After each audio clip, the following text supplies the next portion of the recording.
much respect from the other team, so it'll be interesting to see what kind of respect, if any, Light Gaming choose to give them. Well, speaking of respect, let's pay our respects to Panda and say goodbye for now whilst we go into our first map. We're going to be going into Busan, Mecha Base, and the proverbial is about to hit the fan as we see our picks coming to bear as they fight for this high ground over here. Yeah, interestingly, obviously, aren't going to be any of these solo Hammonds or anything right now. Roshan just being flown straight into the air, but not actually going to be going down all that much. Instead, Dizzy, as Panda said, going to be looking for those angles and going up against LRC. Oh, well, LRC went for the jump and immediately taken down by Dizzy NightGod, also getting Hush away in the background too. This is looking very good for Light Gaming already, as 3 of TSL, 4 of TSL are down, and there is a poor, unfortunate Sleeping May at the back, finally taken out by that Stormbow from NightGod. As well, 666 Legend, they did get just over a fifth of the point captured, but Light Gaming definitely took that team fight.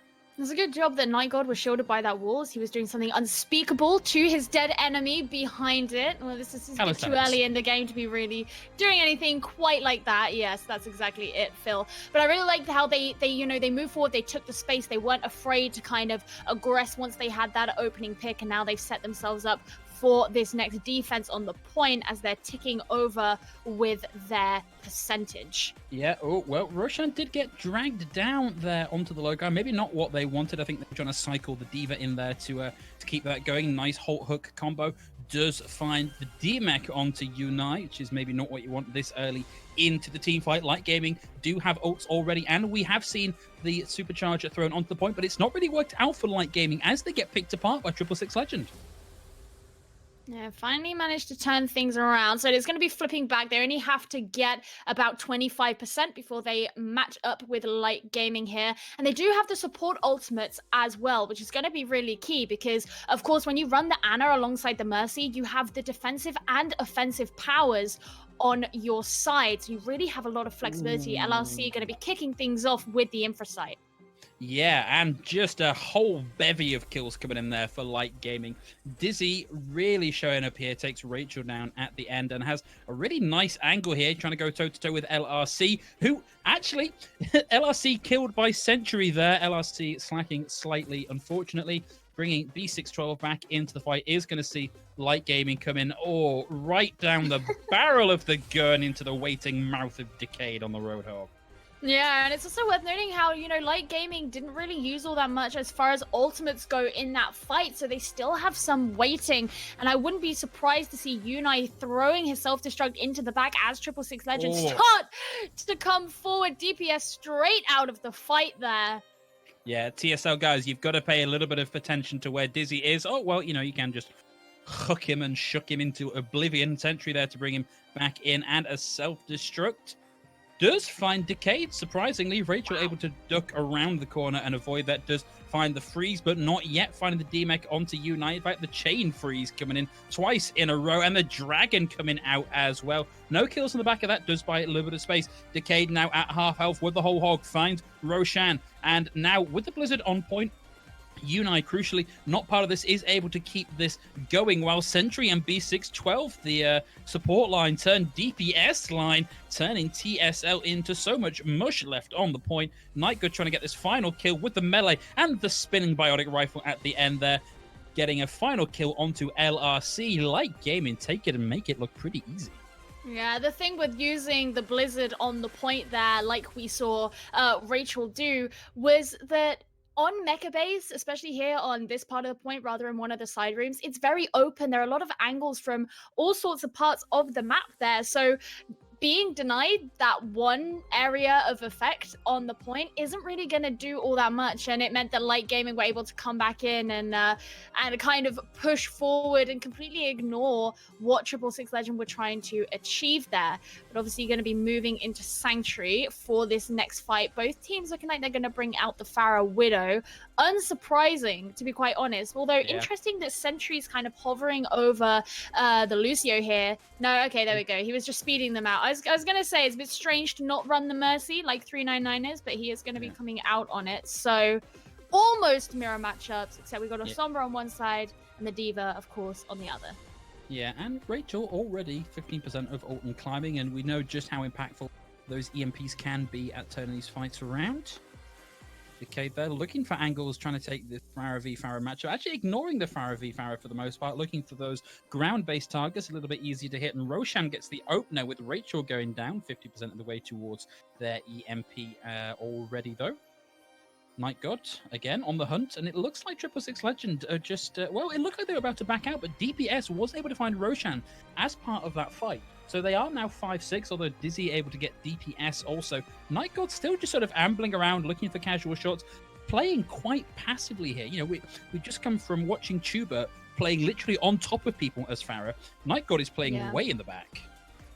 Yeah, they are being very careful and very cognizant of these sort of vertical you know, buildings and structures around which that they can play. And it's actually Dizzy who we're seeing here be very aggressive, which is kind of uncharacteristic of the Widowmaker, who you generally expect to be further in the back. 399 going straight down. It's actually B612 who's going to be credited with that kill, and now Night God is taking his opportunity to move on forward.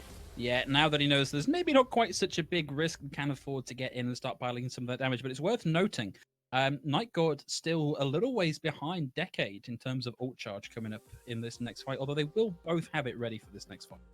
Well, Rachel's finally got his EMP, and at this point, you know, 50% of the point being taken, and this is when you start to get your EMP. It is a little bit late, but it is better than nothing, of course. And so the pressure is going to be on Sentry. Bring out the Valkyrie. There we go.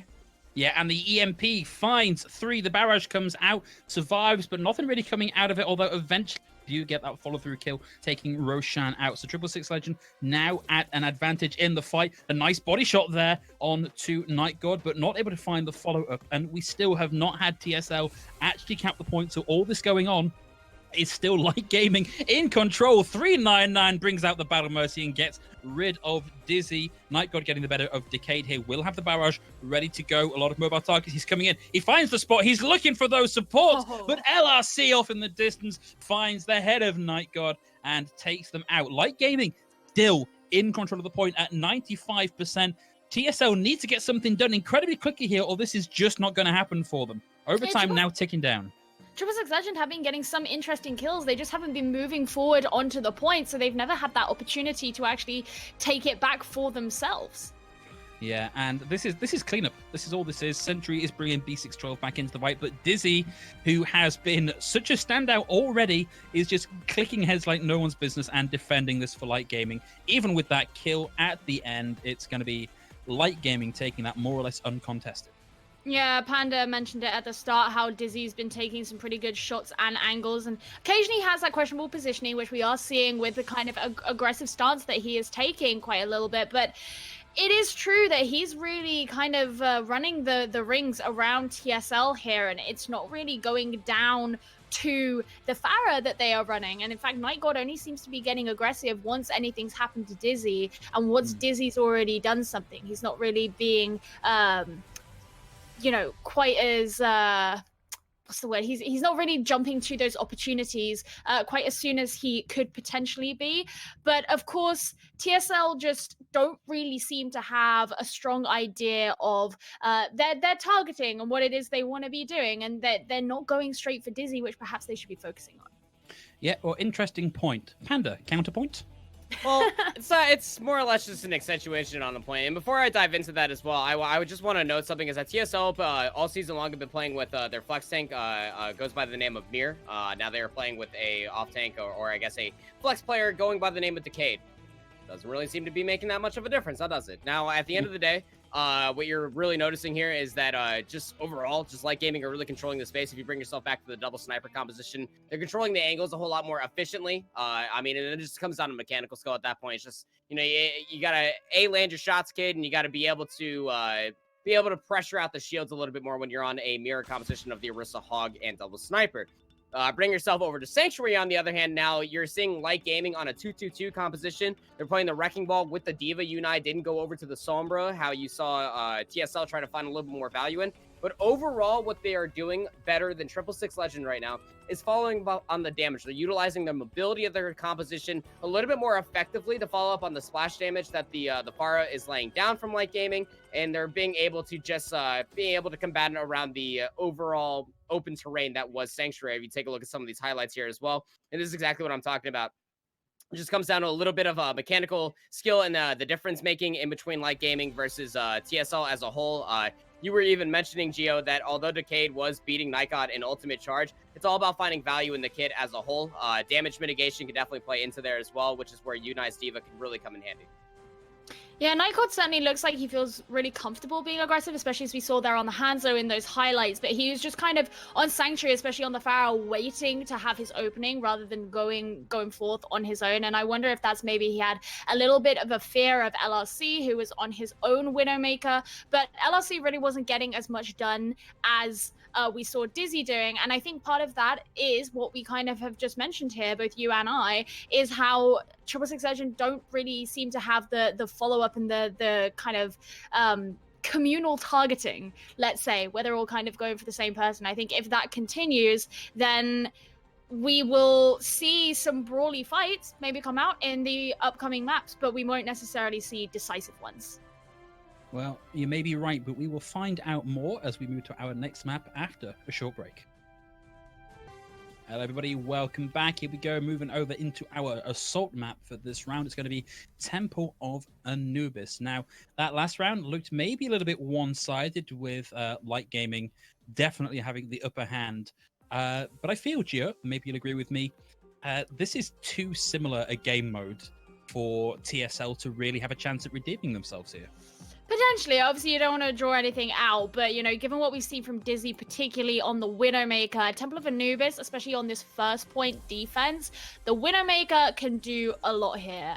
So I think if, or rather when we see Light Gaming come out on the defense, we don't, of course, yet know if that's going to be the first round or the second round.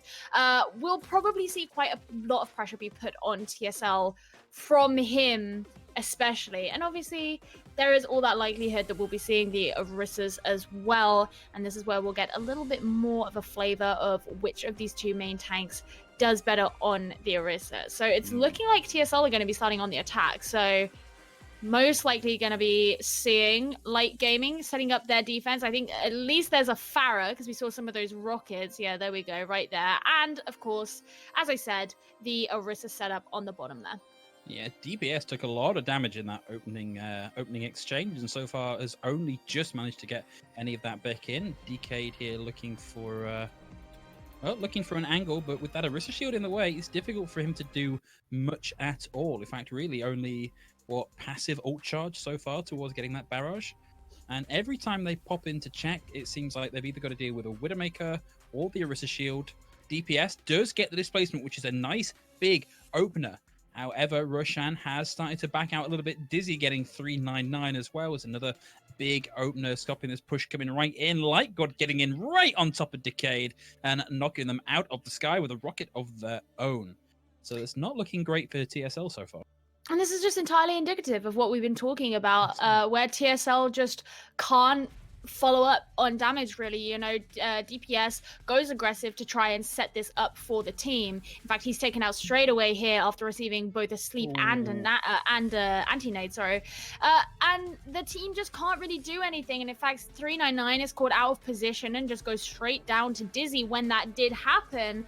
And this is just a problem that is seemingly quite inherent to 666 Legend, and the question is whether or not they're going to be able to kind of fix it, because I don't think it's something that you can just fix in the, you know, the breadth of one series.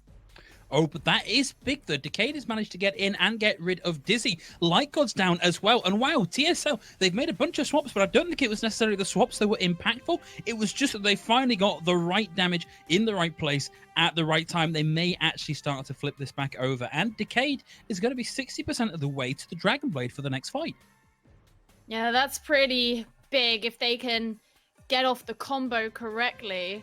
Of course, keep LRC in the back to try and put some pressure on. But look, Night God, he's actually changed on over to the Doomfist. And if I remember correctly, back when Night God was playing in Season 3, he did quite like this Doomfist. I mean, Doomfist was pretty popular amongst all of the teams, let's be real.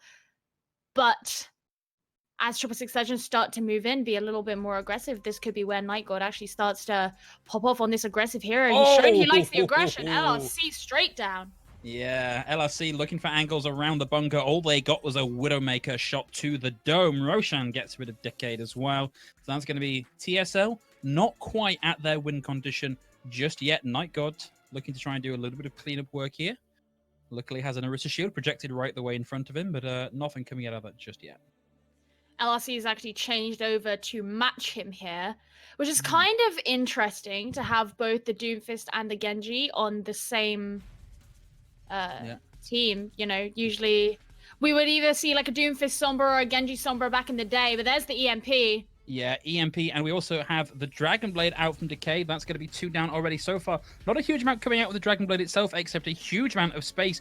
But Roshan still up, has managed to put down both the Turbocharger and a shield of their own. LRC has managed to mitigate some of that threat. NightGod now no longer in the field. Roshan down. TSL really in a position here to start opening this point up a little bit more. Decade pressuring up at the front of the point is going to stop the recontest coming in as well as they can. Still not a tick actually captured yet. Decade falling very, very low. Gets swooped out by the Wrecking Ball as it comes in.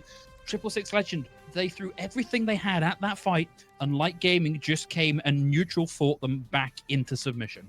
I have to say, it was just absolutely bizarre that they all kind of swarmed Roshan, who was sitting in the corner. He had the supercharger pretty much only affecting himself, and it took them about 10 seconds to even bring him down and then decide, oh, actually, we should probably bring the supercharger down as well. Just where is the decision making? Where is it, you know, did these guys have mice? You know, are they gonna click the left click at all? Because it currentently doesn't look like they're doing that. Yeah, well, Rachel has got another nice opening kill. Sleep there from B612 was absolutely huge. DPS tried to come in with the power driver to start this contest off. Now played Ring Around the Rosies with the Ana, not able to find anything. LRC in the meantime gets rid of B612, but we lose Rachel and 399 at the same time. NightGod even, looking to come in and try and do a little more damage. NightGod, I'm going to get those mixed up all around. My apologies. And that is going to be... Wait, was the Nano Boost actually put out there? No, it was still up. Decade didn't waste the Nano Boost. It looked for a second like he did. Oh, yeah, this is just... I don't know, 666 Legend, they're getting kind of smashed into the wall. And actually, it's quite nice to see B612 in a position where he's making decent decisions, i.e. choosing to sleep DPS. Yep. Well, Dizzy down already. Did manage to get the Bob off. Did he get the sleep? He got the sleep! Oh, huge! And the bomb from Unite is going to take out Decade as well. Dizzy brought back in, but LRC, again, with this burst damage coming in from the Doomfist, can do so much to shut all of this down. Shush, however, getting the better of NightGod, and now that's both Doomfists out of the fight. TSL still scrabbling for ground here. Still too much respawn for Light Gaming. So 666 Legend, despite everything they're managing to do here, can't seem to do it quickly enough to actually dislodge Light Gaming and get some point progress. No, and the fact that Decade got slept and killed out of his Dragon Blade is absolutely massive, because that's what 666 Legend would have really been relying on there. And of course, they still do have the EMP ready to go, but what are they going to follow it up with really? Because yes, the Doomfist can go in and follow it up and deal a load of damage, but when we're talking about ultimates, the Meteor Strike, of course, isn't really used for that purpose. Ideally, the Meteor Strike would be invested here onto B612, because I can't believe I'm saying this, but he seems to be one of the players that kind of have a really good idea of what's going on here and what target he should be sleeping, where he should be aiming his utilities right now. Yeah, Shush got hit by pretty much all of that TNT. Unite taking out Rachel. Nice and early TSL. Again, they got 2 nice opening picks. NightGod here with the Meteor Strike, but gets slept out of it, unable to put Shush right in the middle of it. And TSL finally in a position where they are in charge and large on the point. They've got to get rid of Roshan, though, who is shield dancing for their life, keeping this up, finally down, but it's brought a lot of time for the rest of Light Gaming to get back onto the point and contest. Sentry now, with the Valkyrie, swoops in, brings Roshan back into the point. In the meantime, Night God, Unai, taking everybody down from TSL, and that is going to be, despite, again, a huge couple of opening picks, nothing for TSL. They just had enough time to actually recover from the spawn. One of the key things was that B612 went down really early in that fight, which meant the Meteor Strike actually went onto Sentry. And so that actually meant that, you know, there were a number of people who were dead before that fight really fully ensued. And that meant that by the time that they respawned, 666 Legend was still kind of hanging around and hadn't yet achieved much. Now they got 15 seconds on the clock with only the Blizzard, which really isn't going to do that much. There isn't a defense. Oh, sorry, there is Unai. He does have the defense matrix. We could swallow it up, but really, Light Gaming, they're so separated that it probably won't matter anyway. Yeah, but Unai clearly here looking for the juiciest of self-destruct. He knows that there aren't any big shields on TSL, and the wall is now off cooldown, so that self-destruct really could open things right up. But Decade coming in with the Dragon Blade does find Sentry. Night got down also. Down goes Roshan. So once more, TSL in a position to actually do this. They have got one tick. Finally, they got some progress. Shush getting rid of B612. Decade desperately wants to get rid of Unai. Almost secures the DMEC. Decade here still on point, looking to get kills. A wall on the other side is going to stop the recontest coming in. They've now got 2 ticks captured on this. There's the DMEC onto Unai. Roshan coming back in on the Wrecking Ball. Try and keep this fight going as long as possible. But it is now in OT. TSL finally so close, 0.2% of the way to getting captured. They do get it interrupted by Dizzy, but they are going to capture the point, albeit deep into overtime. They finally managed to do it, as you say, deep into overtime. And I think that's the real key here, is that was looking very much like it was never really going to happen, because it took them so long to even get the first tick. It's not like they got 1 tick or 2 ticks and then had to fight to get the third. Is that they weren't getting anything, and they were consistently in the advantageous position where they either had more ults or they had the right ults to be going for. They just weren't going for the right people, and it was taking them so long to bring down the members of Light Gaming who were remaining. I mean, I mentioned that Roshan was taking forever to be killed, but that wasn't even the only time that happened. That happened multiple times in that situation, where I was just thinking, why is it taking 5 years to bring down this one hero? He's the only one who's on the point right now. Come on. But it is, I don't know, I just want to say it's kind of shocking that it really took them that long. And especially when you consider that at the end they were running 4 DPS and 2 support. You should have the damage to get that done, guys. Yeah. And it just doesn't make me feel very confident about their defense, because, okay, sure, they got 2 points, so that gives them, you know, a little bit of insurance as far as you know, the result of this map will be. So it means obviously that if Light Gaming do manage to get 2 points themselves, we roll on into the next round. But of course, it was in overtime, but it just doesn't make me feel very confident that they themselves will be able to hold up a particularly robust defense of their own. They're going to be going for the Widow Pharah here, but so are Light Gaming, and honestly, I think Light Gaming are going to come out on top, especially with Unai, who has that hook available to just bring Decade straight out of the air if he wishes. Yeah. LRC playing on the plinth here, going to be looking for some of these angles to get headshots, but so far has been the maybe least impactful of the 2 Widowmakers currently on the field, so a lot to prove here. Doesn't quite find Sentry. No, does get it with, I think, a body shot followed up with the damage coming in from the mine. Is going to be pretty good, and a beautiful one out from Rachel is going to ensure the kill. Onto Roshan also, actually making great use of these halts, not just for the hooks, but for Rachel and for LRC to pile the damage into a guaranteed target. Night God caught out by Decade, finally getting one over on his rival DPS there. Yeah, Night God probably shouldn't have been hanging around in that room, but obviously, I mean, for a lot of people, it can be quite hard to disengage from that room if you're sort of left on your own. But with a Pharah, with a concussive blast, you can get away quickly. It's not really all that much of an excuse. Night God has actually switched on over to the Genji, so he's going to be rocking those shurikens and maybe looking for some poke damage. And of course, you can get around with the dashes fairly quickly if you're trying to look to get through into those rooms. Well. Although, To be honest, Phil, I will always be haunted by that one time that Agilities tried to use his dash to get into the side room and just went straight into the wall and got killed immediately. And that is what I always look out for now when seeing Genjis try to use that dash to actually get into the side room here on Anubis. Wow, that's a deep cut, and let's hope that it's a thing Yeah. our teams can avoid today. The dive coming in now, Roshan coming in on the Winston, gets a quick 33% and softens up Rachel for Night God to come in and get the kill. Unai finding Decade as well, so the walls of Fortress TSL very much crumbling under the barbarian salt of Light Gaming, as they're going to just go for the full chase and try and get these kills, generate a bit of ult there for Roshan at the end. Yeah, Light Gaming all came in together there, which kind of consistently is mentioned as the key to, any kind of dive composition. You know, you want to be all going together, especially as Roshan received that nano, which gave him, that extra 250 HP, as well as the damage boost as well. So it puts him in a really good position to be clearing things up. But TSL do have a lot of ultimates for this next fight, including the Supercharger and the Wow. Yeah, LRC getting better at busy there. Haven't seen that happen that often. It was the one guy who didn't have the ult. Yeah, but that's a really nice first defense coming out from TSL. A couple of very quick kills.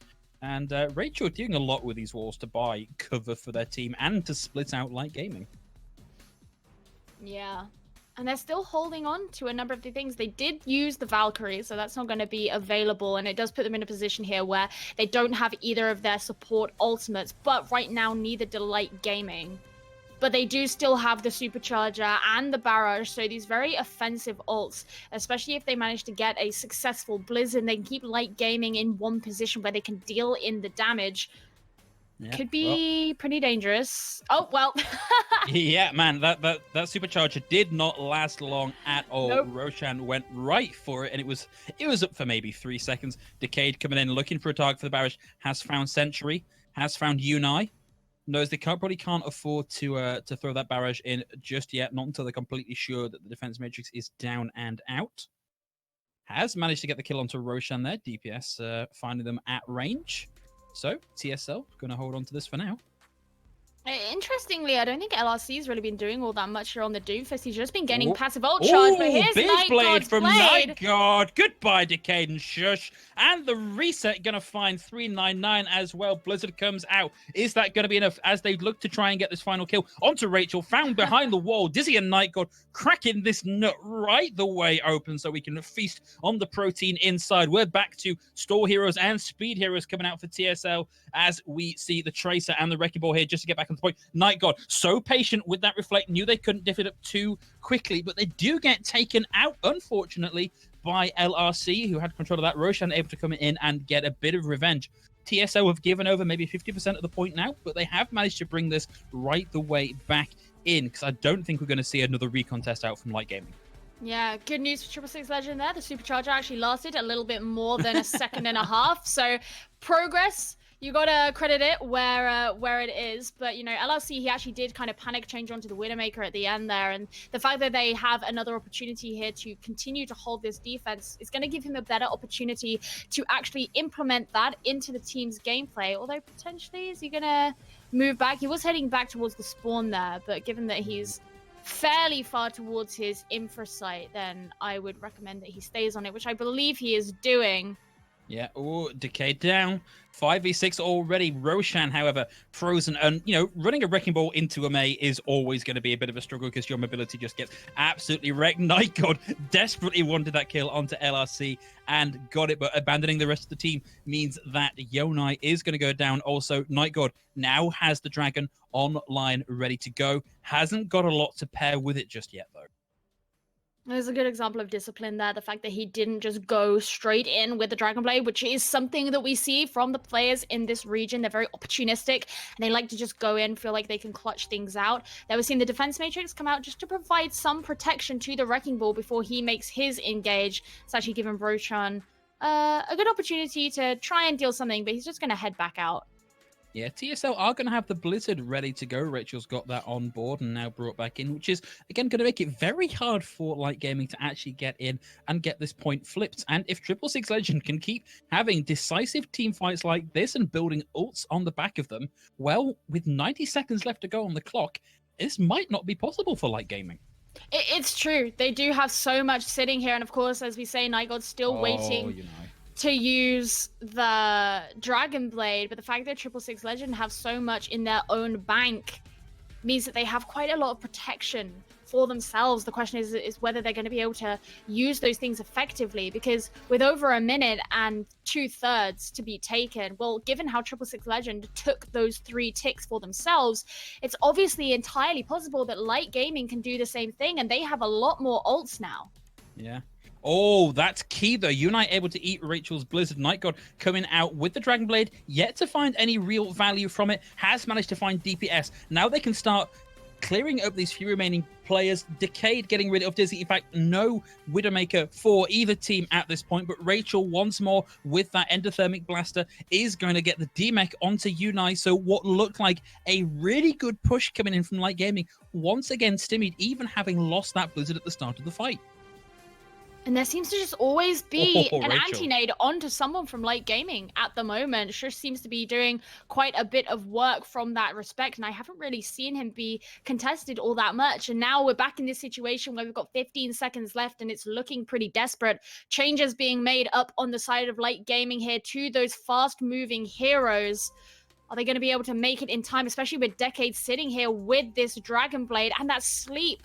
Straight onto Unite. Right into the backline, does get stunned out of it, and gets the anti-nade, take them right out of it. They do lose Nightgod. Dizzy and Roshan going down. DPS still up with the turbocharger, is going to be piling in the damage. Nobody left, just B612 off in the distance, hiding behind a pillar, given up, trying to keep themselves alive. Not going to be able to do it. So, despite all of the mean things we were saying about TSL before this round started, TSL take us to 1-1 in the series. Yeah, they have finally managed to take a map, and it was fairly unexpected because we didn't think they were going to actually be able to take that second point. They did it, and then for their defense, they saved all the ults until the end and actually worked out.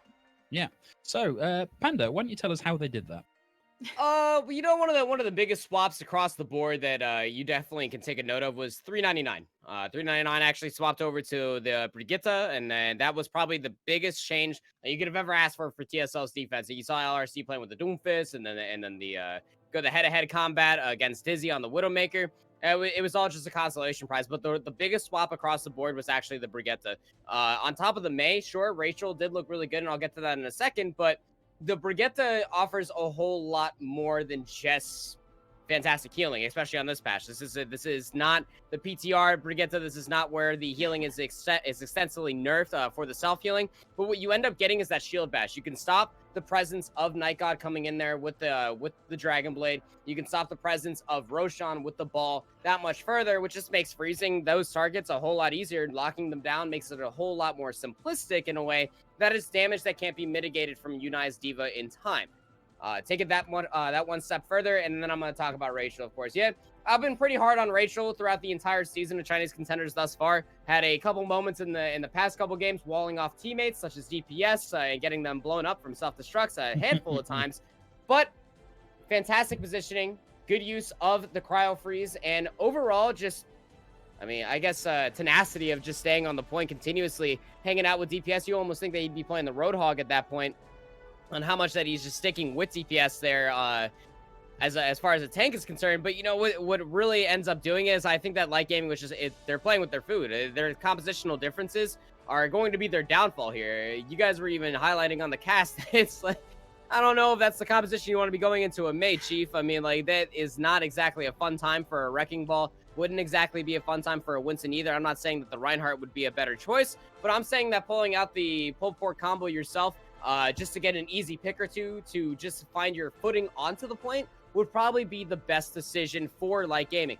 You can take a look at some of these highlights here as well. Some of the compositional indifferences coming across the board for both these teams, just having a bit of a struggle for point B here on Temple of Anubis. As hard as it may be, 2CP LOL, as you may call it in the chat, whatever it may be at the end of the day, it comes down to target focus. It comes down to first pick, and getting yourself onto the point as many members as possible for the attacking team and dealing with whatever is giving you the biggest trouble. This time around, it's 399's Brigitte and Rachel's May. I just think that Light Gaming, again, just not taking the proper composition to combatant against such a defense. Again, if they wanted to basically make sure that their name is being heard in the playoff realm coming in weeks to come, then this is not the way that you're going to want to go about it. No. Well, Panda, thank you again, and you'll have noticed the pattern by now. That's one map done. We've got at least 2 more covered up for you, and whilst we prepare for that, we're going to take a short break. We'll be right back. Welcome back, everybody. Coming into map 3, it's going to be Numbani, and we are at 1-1 in the series. TSL surprising everybody and taking control of Anubis. It was all going so well. Oh well, we live and learn. Geo, based on what we've seen so far, what are we going to be seeing from you guys? Well, you're right that we had a bit of a surprise. So actually, it's a little bit less cut and dry, I think, than we perhaps thought it would be at the beginning. One thing that we do know, TSL not quite so good at the target prioritization, but they were able to actually, play a pretty decent May and things like this, which we didn't maybe expect from them. So honestly, it's a little bit unsure. They pulled things out at the last hurdle, but it is important to note that it really was at the last hurdle. It was right at the end. So I don't know how confident I am for Numbani, but they have brought out Rachel on the May once again to go up against a Farah ? Which can work sometimes if you're really good. But yeah. Nice little bit of team there taking out Century, and that's going to be exactly how these things all start. TSL, they've just got to deal with Night God radiating that damage, pretty much uncontested at the minute, but it's going to be the main tank, Roshan, going down to the melee from Rachel. So TSL, I mean, it might as well be a different team to what we've seen for the rest of the season. They're looking actually pretty good right now. I mean, even just that tiny bit of teamwork at the end there as DPS put up his shield as TSL went into the ice block to specifically shield him and protect him as he was returning from that really aggressive engagement that he made there. That's something that I wouldn't have necessarily expected of TSL at the beginning of this series. And Panda did mention after the last map that DPS and Rachel have been working quite well together, almost as if Rachel is playing this kind of off-tank role. So it's quite nice to see that, and it definitely does smell of improvement. Yeah, it really does. That smell is 100% improvement. And it's Rachel, pungent. Yeah, it really gets right up inside your sinuses. But yeah, Rachel actually really good at raining in these right clicks onto the enemy line, which is exactly what you want. Obviously, high speed, no fall off projectile, can do a lot of damage, and will be very shortly coming up on that Blizzard. And Yonai just gets rinsed right down the drain. That mech completely deleted from existence. Light Gaming really on the back foot here, fighting a rearguard action, having to fight as they go. The Blizzard comes out, doesn't do much except separate off one half of Light Gaming from the rest, and TSL looking kind of unstoppable. That hook didn't connect. Night God even does still have the barrage ready to go. Out comes the whole hog. It finds Century. Night God ducks out of the way and runs right into the waiting crosshairs of LRC. DPS brought back in. This is a big old time bank for TSL. Yeah, they're just continuing on through here. You mentioned how Unite keeps getting caught out. He keeps moving forward to try and, use the defense matrix. I think also because Rachel had the Blizzard there as well, and he keeps getting caught out and having his mech just, as you said, deleted at the time because he and Roshan are kind of doing their own things and not necessarily on entirely the same page. But now Dizzy, he's popped the infra site, and we've seen what he can do. So this could be one of those angles where he actually starts to get some value. Yeah, not quite able to find Rachel there, despite looking incredibly hard for them. Night God still with this first barrage, clearly looking for some sort of signal to say this is the time to go. Concussive blasts right out of the way. Dizzy gets the opener. LRC down. Night God now playing over the top of TSL Legend as they back into this room. Maybe doesn't need the barrage here. Able just to do that by focusing on specific targets and blasting them out of the way. So Light Gaming, this is the first time all game they've looked anything near stable. Yeah, I saw some really good assists there in the kill feed, which just goes to show that Night God is really trying to focus hard onto those heroes that have already been put in a spot where they're going to be more easy to bring down. And that means that his aggression can have a lot more value for the team. And holding here on this corner, it's going to be a lot harder for 666 Legend to actually pick back up their momentum, especially with this barrage threatening them from above. Well, there's the nano boost. Barrage comes down. It finds DPS, but the rest of TSL able to back out away under the geometry and avoid the rest of that barrage. So it is going to stymie their attacks somewhat, but they do manage to get Roshan on a passing blast. So maybe, do you know what? Wow. That's the sort of thing that's going to stop your attack in its tracks. Unai getting a 3k Diva Bomb. And the follow-up from Light Gaming. Pretty good work all round. But they've only got one ultimate left now. Yeah, we were. I think they can build them back up. I mean, Night God's not that far off once he starts laying in those rockets. But we were criticizing Unai a little bit earlier. He actually seems to have picked himself back up a bit better. There was a very good opportunity for that self-destruct there, and it's great that he looked out for that. And as well as DMing his Pharah as he was using the barrage was also very good idea. Oh, the Blizzard gets eaten. Again! He's done Yeah, that already.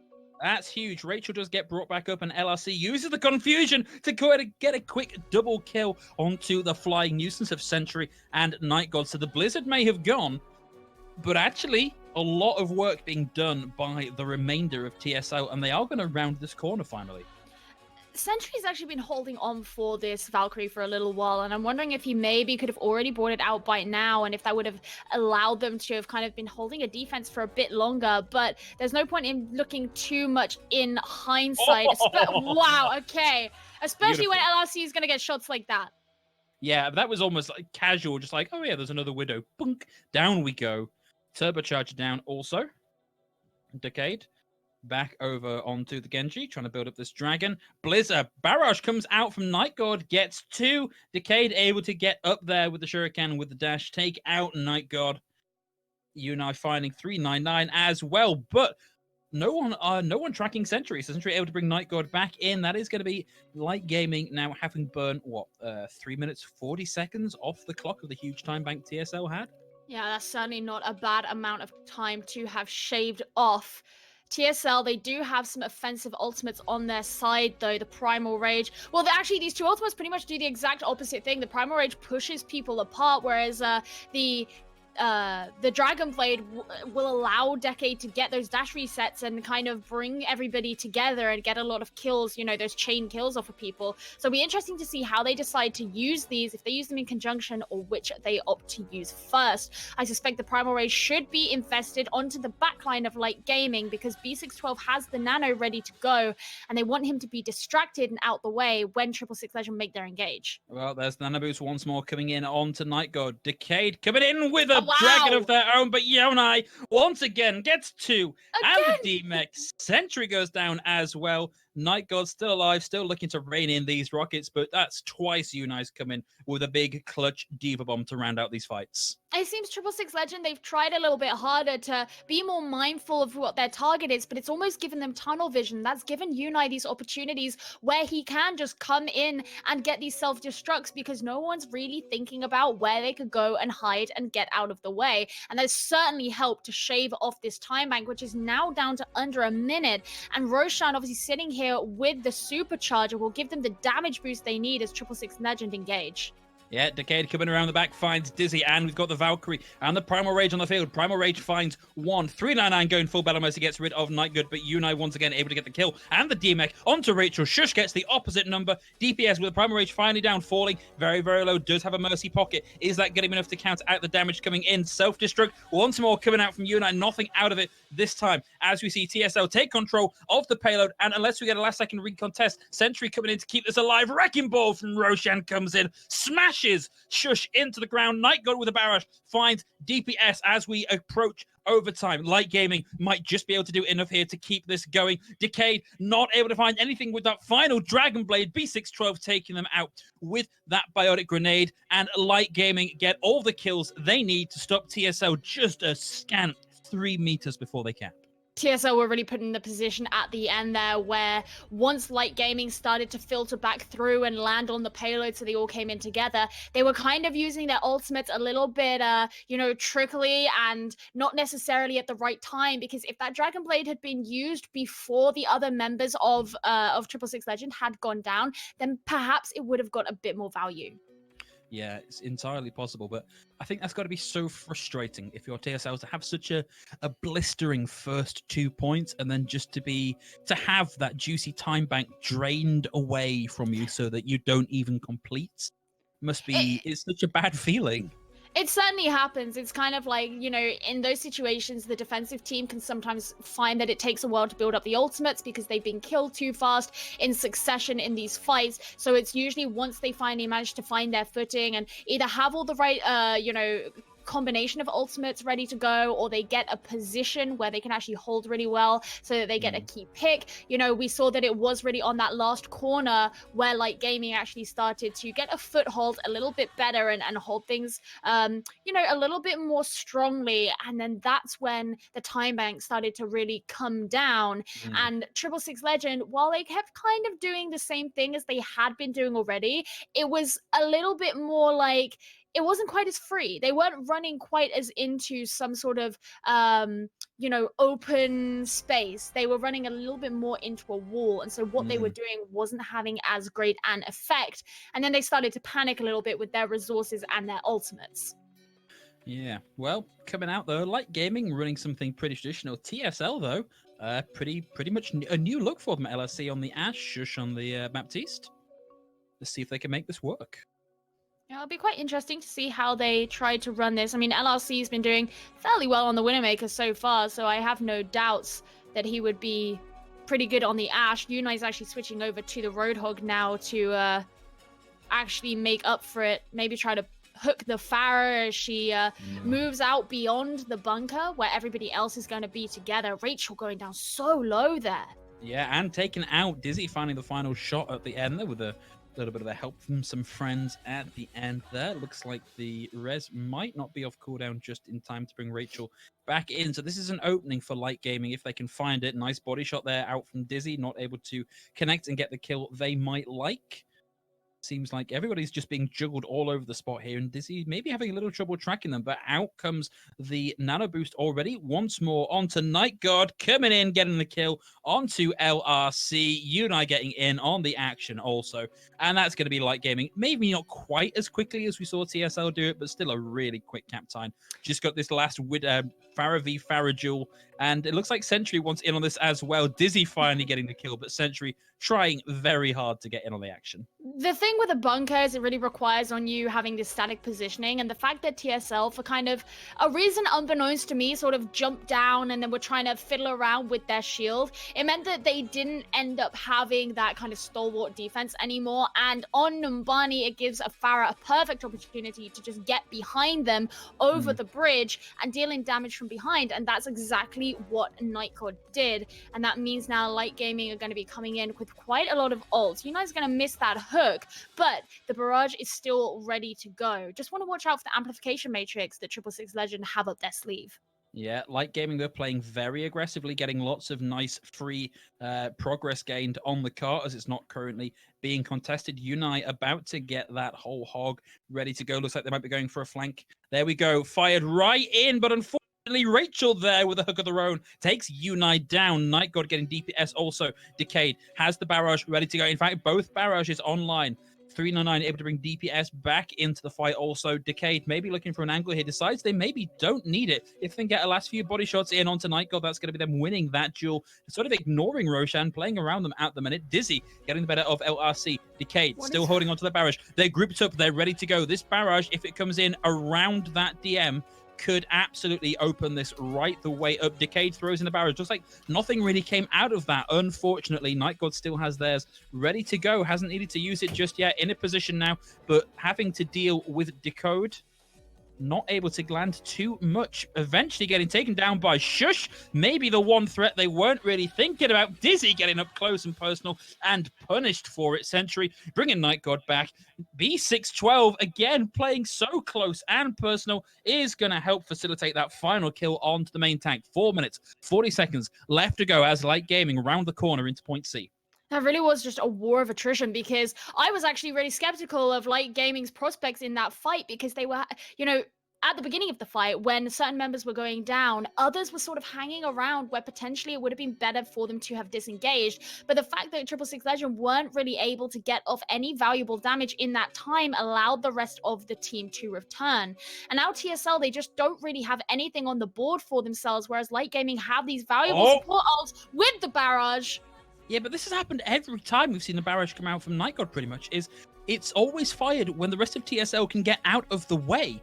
And yeah, it's worked, because Night God now getting a double kill on the back of that 399, bringing Decade back in. But this is pretty much the Light Gaming show at this point. It's Night Gaming in control of the point. TSL, unfortunately, looking like they're in the middle of fighting a losing battle. LGT Dizzy right at the back, able to just get people as they come back in. Roshan there to push the payload right the way in. That is going to be LTG Gaming getting that last little bit of distance and carrying the match. The pressure just ended up being too much by the end, and I think just that Light Gaming were able to take advantage of some of the positional mistakes that TSL were making. yeah, quite likely. But to give us a little bit more insight, we're going to throw to our analyst, Panda. Panda, what have you got for us? Well, I think what you're really noticing here at the end of the day is Light Gaming's composition. What they seem to be most comfortable on is this Orisa Diva composition, right? You're not seeing them fully dedicate themselves to Orisa Hog composition, which, yeah, it can give you a little bit more of a burst combo with the pulled pork, the oink and yoink, whatever the hell you decide to call it at the end of the day. It gives you a guaranteed pick per fight if you can land that hook. If there's no Rachel on the Mei to block out the halt or to stop the hook from coming through. It's not exactly the strongest composition when you're dealing with a high octane burst damaging composition like what you saw from TSL on point A and B, but all the way to point C as well. That's where that composition can really lynch their teeth into the fight as well, and that's it. That's really, really good, because you have the defense matrix for damage mitigation. Let's remember that this the patch that we are currently playing on for Overwatch Contenders China is still 15 meters with the defense matrix, not the 10 meters that we have on our current live patch. So gives you a little bit more of that extra mitigation. That range definitely helps AB eating halts as well. When you take it that much further as well, I just don't think that TSL are fully willing to give Night God enough respect. They're not fully giving enough mitigation themselves to be able to soak up enough rockets, so that way Shush can have proper positioning to land more heals onto the front line of DPS. And well, I also, again, got to highlight Rachel.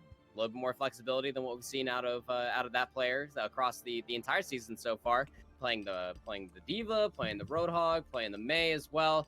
Playing a multitude of heroes just on Numbani. You get a nice highlight package here. You see right off rip, you see Rachel on the Mei, and then swapped over to the Roadhog and the Diva on later stages. But at the end of the day, I just think, again, I'm gonna sound like a broken record by the end of the day. It's compositional indifferences coming from these two teams, and you're seeing Light Gaming really sticking true on their 2-2-2 composition, whether it's more practice, whatever it may be. At the end of the day, they look more well-versed on this, rather than where TSL are trying to take swaps to deal with Light Gaming's composition as a whole. Would I rather have seen a Genji from Night God on point C of Numbani? Yeah, I mean, it probably would have found a little bit better in trading backlines instead of just trying to let Unai deal with the backline of TSL as a whole. But at the end of the day, it's still finding value. Until Night God gets shot out of the sky, probably won't see them swap over to the Doomfist or the Genji themselves. But again, it's just finding value in the composition, landing the direct rockets, following up the damage, whether it's Unai or a Tracer. Regardless of the matter, TSL having a harder time keeping their footing on the ground when it's against this composition. Panda, thank you again. But guys, we're at match point now. One more for Light Gaming, and that's going to be the series tied up. We'll see if they can take us to the 3-1 after a short break. Hey everybody, welcome back. We're coming into our fourth map of the day. We're going to be going to beautiful, sunny, colorful Havana. And that's where I thought Geo was going to jump in, but never mind. I'm sorry, I did like a little head wiggle and then realized no one can see me. No, not on cam. Not how this works. Anyway, TSL currently on offense. Light Gaming on the defense. Night God getting an opening kill there, and it's a big one. Main tank going down. Good night, DPS, Night God. Taking the better of you, unfortunately. 399 there to bring them back in. Rachel back over on the May. We've seen them being very impactful on this pick so far today. Wall phrases it, favors out Roshan. Roshan maybe in a bit of danger here. Pops the Fortify, able to get out, and a bit of defense matrix assistance there coming out from Unite means that they are able to escape. Night God again showing up really well here. Rachel down and out. TSL still making steady progress on this payload though. Are making steady progress. Interesting going for. I always find it interesting seeing the bunker on the attack, and now they're pretty much having to attack from this corner rather than actually touching the payload, which will start moving backwards. Yeah. But it was also interesting because, you know, we saw how... Ooh. Oh, nice dragon That's strike. a spicy dragon. You know, we saw how Rachel was putting the pressure onto Roshan, and actually those various resources that had to be used by Light Gaming, that would have been a perfect opportunity for 666 Legend to kind of move forward and aggress, but they just didn't do it. So stuck on the corner forever. Yeah, Light Gaming getting very aggressive here, though. Unai does get frozen, receives the Nano Boost to keep them up and in the fight, but gets walled out, and no Nano Boost in the world is strong enough to stop you being melted by 5 of 666 Legend. That's going to be Unai out of the fight already. Dizzy, Ultra Sight's now down. Unai down. Also, we do have both a Supercharger and a Valkyrie, both pops at the same time. A huge amount of damage here for Light Gaming. If these shots connect, this is going to be pretty deadly. Night God taking down Decade. Shush going down to Dizzy at the back line with the Widowmaker now coming for the reposition. Uncontested, drops around the back, looks for the Mercy and the Widowmaker. It's now mano a mano. Widowmaker versus Mercy. Widowmaker versus Widowmaker. Nice. B612 getting in on the action. Also, Light Gaming carry that fight, and the payload starts to roll on back. Yeah, B612 actually been doing quite a bit of the damage for this team, but I suppose when you're playing in this kind of situation where you do have these angles, any of those sort of long-range sniper type heroes can be the ones to get some of those really key picks, or, you know, just in general dealing the damage. And 666 Legend are consistently being stuck, having to come through the theater. Zippity zoppity with the halt and the hook, taken out Night God.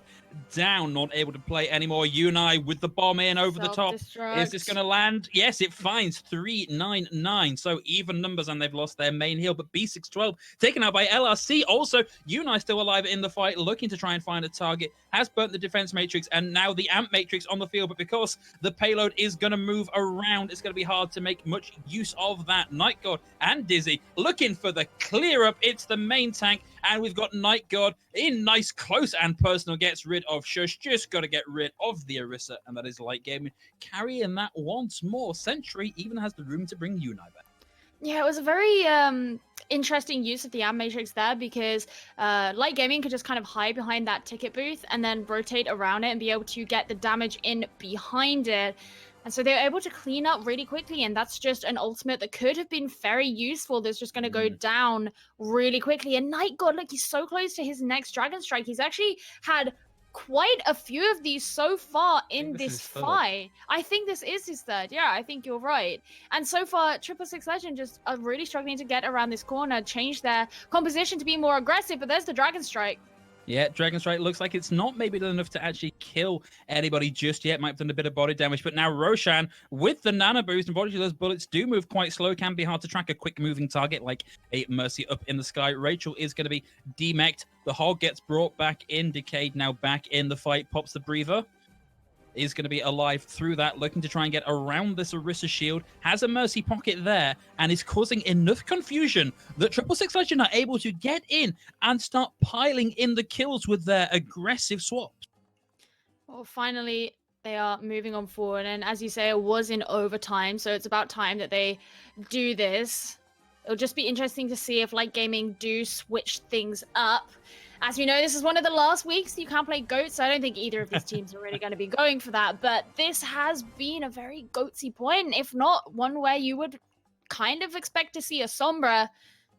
But it doesn't look like either of these teams are going to be making that change. Shush is going to be coming in on the Hanzo, as is Night God still.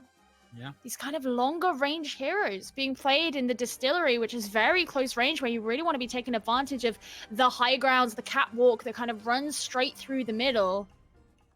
You know, I wonder if they're maybe relying on some of the mobility they've got to take these flank angles like Night God's on right now. LRC has found B612, and that's the 4th of those Dragon Strikes. Nothing really coming out of it, unfortunately. Night God on the hunt, looking for that Widowmaker, who grapples right back up, not able to find the kill. Unai with the Nana Boost now, falling low, gets hooked and gets demech'd. Pops the self-destruct to try and get the mech back. Does successfully remech, but a Dragon Strike coming out from Shush secures a lot of damage into Unai. So there's the demech out already. LRC on the high ground looking to find some headshots. Maybe not found anything just yet. Dizzy getting the better of LRC. Finds Shush also, but getting dived by a Diva and hooked by a Hog is going to take them out of the fight. So TSL once more keeping the payload moving nice and steady. I think Light Gaming actually kind of had a decent idea where they nanoed the Diva because she was the most mobile and she could get behind the composition, but it just didn't work out for them because of how they were positioned. They were able to avoid the self-destruct, but now they've come back to contest. Yeah, and the contest is on. 4 meters left to go on the clock. Sentry brings Night God back into the fight. Self-destruct from Rachel. Finds 2. Nowhere to hide. Nowhere to run. Decade with the whole hog to clean things up. LRC at the end, getting rid of the last of Light Gaming. TSL pushing this on into point C, and with a infra site ready to go. They're very close to the Valkyrie as well, which will be fairly key, especially if they require that damage boost. Yeah. But obviously, being the only support on the team, maybe they'll just prefer to have the healing. Light Gaming setting up with the Batiste here, rather than trying to contest over at the sort of entrance to this next point. Looking like they're going to set up on this bridge, which is somewhere that you don't frequently see a setup because you can be booped off the edge and it's quite a long commute to get back up. Much better to control the high ground, but there's the Dragon Strike. Yeah, but the Immortality Field actually mitigated of that damage, or at least stopped the kills coming through on the back of it. Clearly did a lot of work, though, as we see TSL able to just clean up Light Gaming. And this is where it becomes apparent that it is better to control the high ground, because now as TSL push in, Light Gaming can't get those high grounds. They sort of just have to make do and contest on the point in the fray and make do with what they have. Yeah, Decade on the hunt, finds the Immortality Field. That's Immortality Field down. Unai with a bomb in over the top. Finds 2. LRC going down also. B612 getting rid of Rachel. Really, if you're TSL at this point, you want a quick death because you still got 36 seconds left to go and you might be able to get one more go at it. I think they potentially could. We want to be looking for Rachel to get the self-destruct because he is pretty close there. And of course, Decade is also close to the whole hog. Could be used to push members back, obviously. Potentially bring out Roshan's Fortify as well. And that will then make the Orisa more vulnerable. But got to be careful of Sentry. He's going to be having the Amp Matrix. And of course, the Immortality Field can make them even more dangerous. Oh, the high note to it! With the Amp Matrix! That was insane! Yeah, man, no time left on the clock. What a play coming out from Dizzy and Century on Light Gaming to completely shut down the recontest.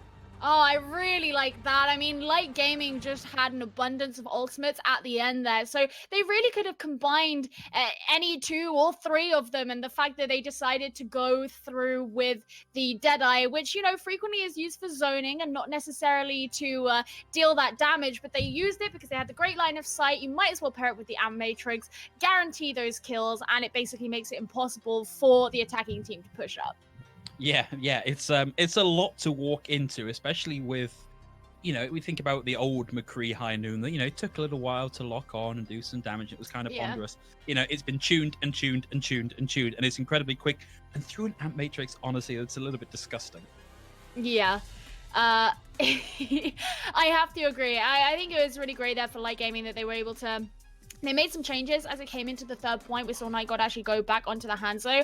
And the fact that they were able to build up those ultimates, especially as, you know, I was a little bit questioning of their positioning and where they were choosing to kind of play these fights, because frequently you'll see a fight happen very early on in point 3, and once that fight is over, the defending team will move back to the high ground and they'll avoid that bridge area completely. But what happened in this case is they kind of defended on the bridge area, and then once that fight was done, they had to come out and almost start this brawl situation out with 666 Legend. And the only really members of TSL that kind of remained were their 2 tanks. But you know, there was enough time for Light Gaming to come back out, build up those ultimates, and then they were fully fueled with those resources by the end. But of course, they're going to be coming out on the attack here, running a very similar composition as they have been thus far. In fact, is this a mirror composition? Yeah, it's a complete mirror, correct. Knight got on the flank, looking for angles. All TSL currently playing up on the high ground balcony, meaning that he's currently on a hiding for nothing with trying to find any of these angles. Ooh, has spotted the Widowmaker Venom Mine there. Not going to trigger that just yet. Obviously, leaving it there. I think it's Dizzy's. Dizzy's, sorry. No, there were two. There were 2 on screen. Okay. Dizzy's and LRC's both there. B612 gets an opener. Rachel now playing the Hanzo. Down, LRC has the infra site ready to go. Dizzy gets dragged in, able to break that momentum and get back in. U9 now on the hook. An important thing to note here is the fact that their attack here is not happening directly on the corner, but they're using the payload to go alongside their shield and actually attack further up. Although that Dragon Strike combined, of course, with the tanks of 666 Legend pushing up on them is going to send them straight back to spawn. Yeah, man, you and I had such a bad time there. They got hooked, they got slept, and then they got dragged right back into the path of the dragon it was just coming through. He had the nano as well, so you'd kind of think, oh no, it's fine, he'll be okay. But then it was just sort of, you know, one thing upon another, and eventually you kind of crumble under that sort of pressure. Yeah, it's the sort of thing that will make you somewhat biscuity in texture and prone to crumbling. Night God now coming out on the Genji to mix things up a little bit. Rachel at 50% climbing on another one of these ultimates. Quick little flick there from Rachel, looking to find something at the back of that pole. Rachel able to find Roshan. Dizzy getting decayed as well. Sentry bringing Roshan back in. Rachel now having to get out of dodge. Not able to because there's an Australian with a hook with your name on it. And an ultimate Unai getting rid of Shush as well. Light Gaming just got to get rid of that poor sleeping Mercy at the back of the point. And they are going to carry that team fight. Yeah, it's actually, you saw 666 Legend 399. He went for the Resurrect onto DPS and went to kind of Guardian Angel away, and it was right next to the whole hog that Unai brought out. So even though it wasn't actually Unai who got the kill, it was Night God who got the kill onto DPS there. It was because of that poor kind of positioning on the Resurrect there, just completely at the mercy of that whole hog. Yeah. No pun intended. B612 down already. Night God has the Dragon Blade ready to go. B612 res back in, seconds away from having the nano boost. TSL, they're playing in a bunker. They're going to be easy prey, but a dragon out, and Roshan somehow flying across the stream there. DPS and Rachel clearing up. Light Gaming, not a lot of them left to really contest this. And now Rachel versus B612 and versus Night God. Not a great position, looking to try and back out here. Not quite sure what Rachel was waiting for there, but finds B612 with a headshot at the end. Rachel being incredibly greedy here.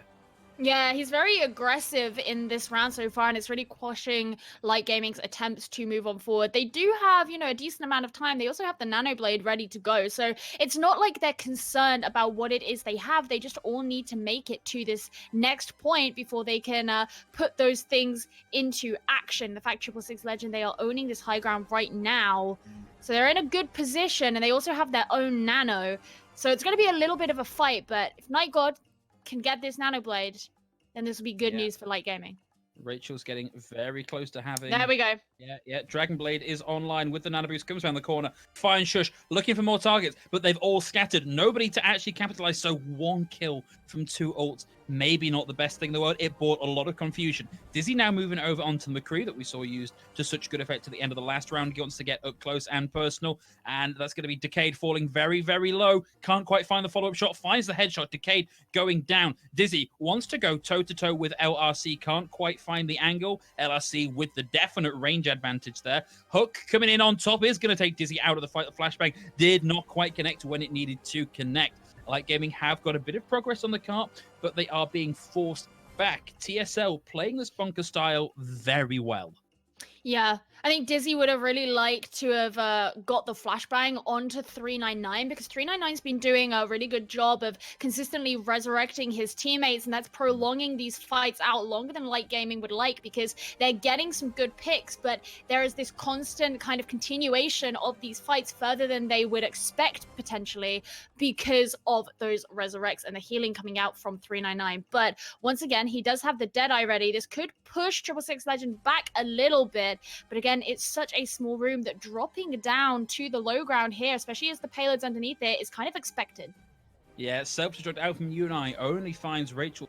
99 still alive, can possibly get that res off as well. Roshan gets hooked around the corner, able to back it out again. Needs to be able to deploy a shield, is being kept alive in large part thanks to the continued action of Shush. Unfortunately, of B612. B612 now taken down. Night God, Roshan able to get a couple of kills in the back. Roshan fortifying on point, starting to roll this forward. The res comes out onto LRC, but Light Gaming now maybe in a less precarious position, having got the payload round the corner. They just got this last approach to finish. Yeah, they are in this situation now, or rather this position now, where they don't have that catwalk hovering above them.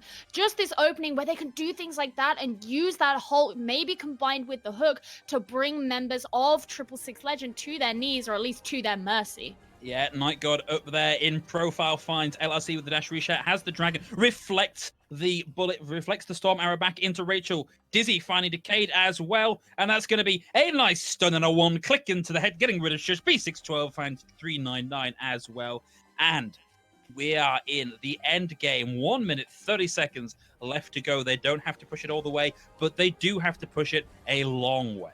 Very reminiscent of some of what we've seen already in this series. Not getting it to the end, but getting it very, very close. 666 Legend looking like they're actually going to be setting up their defense in a very similar position to where Light Gaming did. The difference is they don't have a Batiste like Light Gaming did last time. So they kind of don't have that immortality available to them. In fact, going forward, partially because of that hook, it's dragging this fight more aggressive. Yeah, but the potential for a huge amount of damage for TSL online now with the whole hog and the nano. But Unai is going to go down. This is what we're looking for. The whole hog and the nano going to blast them off into the distance as TSL and Decay, once that final kill, gets rid of Night God 2. A team kill for TSL and 35 seconds left to go. I'm expecting the nano hog as this whole hog from Unai comes out onto 666 Legend. It's pretty much what they have to hope for right now. Rachel with the dragon. Rachel with the dragon. Oh, he's so close. Hasn't used it just yet. Doesn't maybe need to do it any second tension now. is palpable. 80 seconds left to go. It's found them with that vision up. Decay finding Night God. One out of the Dragon Century goes down. Dizzy gets shushed. Still some presence on the cart, but we are about to hit overtime. Unite throws in the whole hog. Doesn't have the nano to complement it. Night God has the Dragon Blade ready to go. And here is the Supercharger as well. That combo not to be trifled with either. Night God still has not used the Dragon Blade. And there we go. Finally, it's out, but he gets slapped right out of it. Taken down by LRC. A disaster for Light Gaming, as it looks like TSL may stop them entirely here. We still have Roshan on the point, looking to move this forward, is being backed up by B612. Now, Night God coming back in on the Doomfist, wants to cause a little bit of chaos if they possibly can, but we lose Sentry. Sentry has the Valkyrie, wants to get back onto point as quickly as possible. Rachel gets brought back up, and we're about to get the infra site up for LRC, going to make it a lot easier to find those kills. Rachel going mano a mano with Night God. Night God able to find 399, but taken out by LRC. They knew exactly where they were. The turbocharger, the supercharger out, and the whole hog. A huge amount of damage for TSL as they get blasted off the point. And OT ticks down, and we didn't think it was going to happen. TSL take us to 2-2 against Light Gaming. And really just the fact that Night God was not able to get any value. In fact, I have a feeling, I could be wrong, but I have a feeling he may have received the nano and actually died. He wasn't able to use the nano, able to use the blade when he would have liked, and TSL were just able to pile on off the back of that. Yeah, man, what a fight and what an upset. Panda, why don't you come on in and tell us why that happened? Well, the mirror composition for first point, especially when you have the halt hook combo on both sides of the N2, it's a little bit of a defender's advantage. Sure, you can get the halt hook combo a little bit earlier on while you're waiting for Roshan, and in this scenario, when LTG were attacking, to be setting up the shield. So it really sets the attackers up for a little bit worse for wear as well. There's a little bit of a nuance to how the pull port combo really works, especially when you're coming from the Roadhog's perspective. You have to step forward a little bit to try to get that hook when when the halt goes off in a little bit of a distance. But when that halt hook combo comes through first and it's more of in that mirror state, well, if you're not behind the Orisa when they use their Fortify ability, chances are if you're the Roadhog, well, you're going to get hooked probably about a dozen times like you just saw happen from Unite. Very unfortunate stuff, and you got to really watch where your toes are. You got to make sure that you're behind the horse, not in front of it at the end of the day for Unite. And that's where you ended up seeing them get a little bit more of the comfortable pick when they went into the distillery. It seemed that Light Gaming were a little bit confused for their attack on how they actually wanted to assault through the distillery room. So they gave themselves a double win con. They wanted to go for the self-destruct pull combination. Unite died when they went for the self-destruct out of the mech. The Nano Blade, like you were mentioning during the cast, Phil, only found one for 2 ultimates. Not exactly a high value find for those 2 ultimates, which we know can find about 3, maybe 4. So with that being said, when they were going into third, what you saw was an offset ultimate economy. They never really found any sort of footing inside their composition outside of first point. You can take a look at some of the highlights here as well.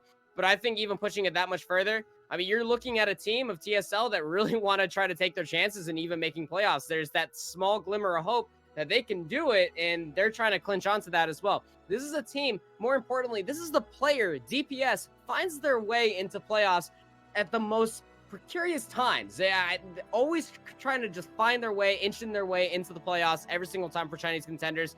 And kind of a revolutionary player, if you really think about it. They're always doing it on Wrecking Ball, now here on the Orisa, playing those different main tanks where you really wouldn't necessarily see a lot of value being found. Well, this time, those 2 main tanks of Orisa and Ball, those are the 2 strongest main tanks that you could be playing here in Chinese contenders. It was a fantastic look for them, especially for Decade on the Roadhog to kind of give them that 2-way win con as well. And again, Light Gaming, while they were staring Rachel dead in the eyes, playing aggressively as they were, well, they weren't denying the space. They weren't punishing Rachel, so Rachel was just free to do whatever they wanted, which was traversing the map freely, which then forced Light Gaming into different positions to either be in halt hook combo, or they were in LRC sightlines as well, or they were going to get anti-nated from Shush. So there was a lot of different misplays coming out from Light Gaming that they really need to clean up if they want to make themselves a playoff caliber team. Yeah, well, Panda, thanks again. We got one more map coming at you, one last roll of the dice, and we're going to be bringing that to you after a short break. Here we go, everybody. We said we'd be back, and we're back. We're going to map 5 for the first time today. This is all down to the wire, very much so, because TSL weren't hugely in with a chance of making playoffs. Light Gaming, far more likely to, but boy, are they making them work for. That's very true. And yeah, we certainly didn't expect, well, at least I know I didn't expect TSL to get this far in this series. I certainly did not expect this series, the full series, to be going to a map 5. We saw how Control went at the beginning of the series. It was very strongly in Light Gaming's favor. So I guess we've got to wait and see how Nepal is going to go for them. Oh man, Knight got taken down super fast. DPS with the dive there, focusing that Tesla cannon in onto Knight God, taking them down. So 5v6 already. TSL looking strong out of the gates. Wants to chase down, decides not to engage with the D.Va as they're coming through. Light Gaming, perhaps sensibly, giving TSL a bit of space. I think this Doomfist Tracer matchup is going to be really interesting because obviously they can both control space in these very small areas very well, but the Doomfist can obviously potentially stun out the Tracer, so she's going to have like quite a job of avoiding Night God. Yeah, Rachel dives into the backline looking for support. Not quite able to get the focus through. Eventually does find B612, exactly what they were looking for, and Night God there gets the displacement, knock the kill. Now wants desperately to get that. Anna has to back out because they've been anti-naded, and the healing coming through onto Hush. Well, not going to be enough. However, Light Gaming looking like they are. In fact, they have flipped this right the way around. Yeah, and 666 Legend, they're going to be switching their composition up entirely, opting for the Mercy Farah instead. Stay out of the point, not have to go into the Doomfist's mighty hands and instead just fire those rockets through the angles and try and bring down someone from afar before aggressing straight in on them. And of course, LRC, if he can get that EMP, that could be really key if Light Gaming are all gathered in this point.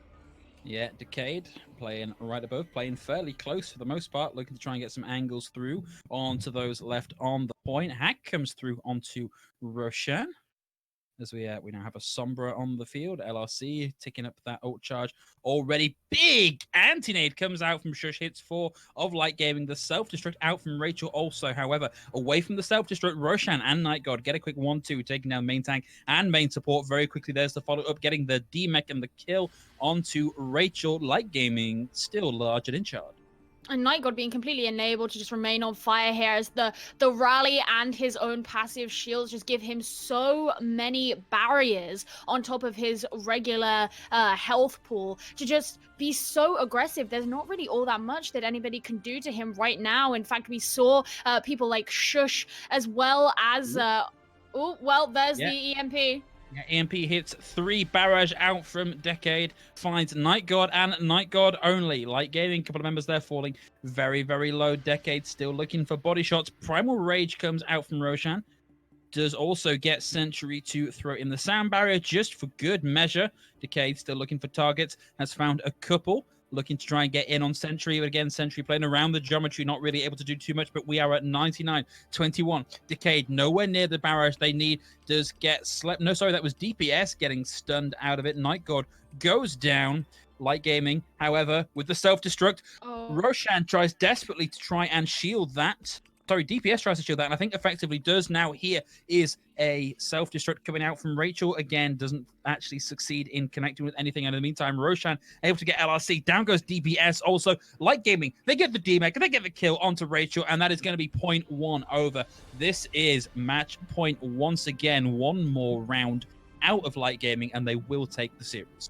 Entirely unsurprising given how we saw Control go earlier on, but as I was kind of saying about the Doomfist, is he just wasn't able to be brought down at all, even when there were multiple members of TSL trying to lay it into him, and that obviously gives Light Gaming a really big advantage in maintaining control of that point. So now moving on into Sanctum, actually looks like we're going to be seeing a Zenyatta on the field for the first time in what feels like forever.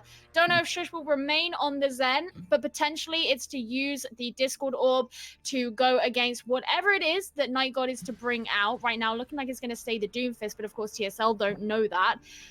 And so they can focus on the targets they need to in Light Gaming and try and work together to bring them down a little bit easier. Yeah, and we've got a very mobile comp against a comp that would like to be static if they get their way. DPS coming in again on the Orisa. NightGod, they know there's a target around here, so we've got NightGod and we've got Roshan looking to try and chase down that Widowmaker, so they've secured a 5v5 for the rest of their team. Rachel, down at about half health, pops the ice block, and then the wall gets out of there.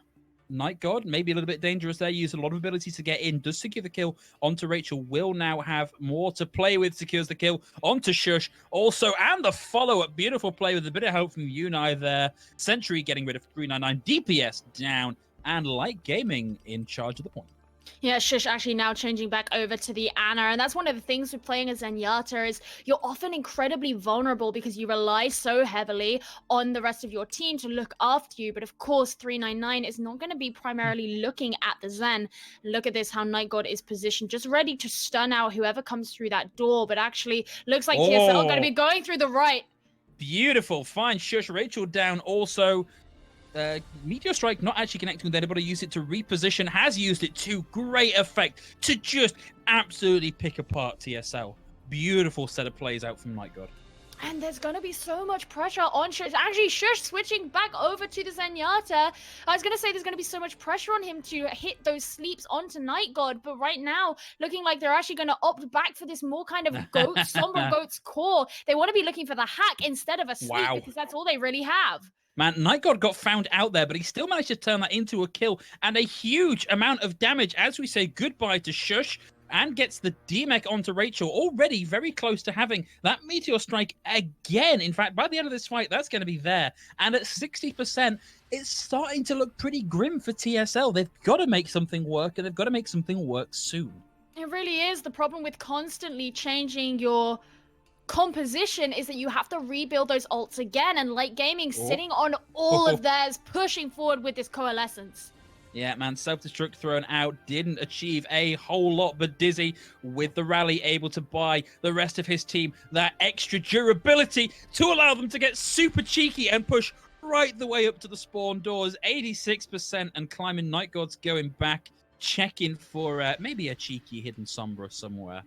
No, they managed to get the Sombra really early in that fight. LRC didn't translocate or, go into stealth mode to try and get away.